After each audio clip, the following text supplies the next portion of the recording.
In this video, I'm going to show you how to access a 21-day free trial of YouTube TV, which is longer than the standard 7 to 14-day offer.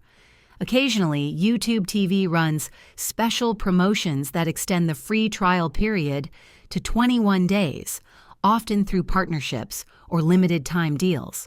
To find this offer, start by visiting the official YouTube TV website or app and look for any active promotions during the sign-up process.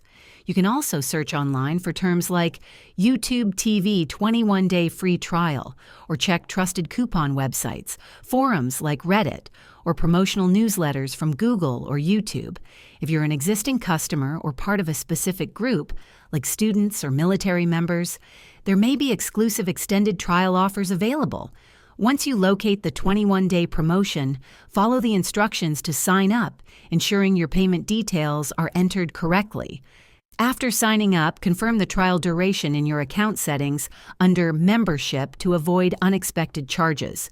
Remember to cancel before the trial ends if you don't want to transition to a paid subscription.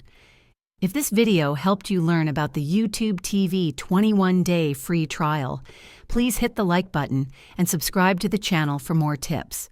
Thanks for watching, and I'll see you in the next one.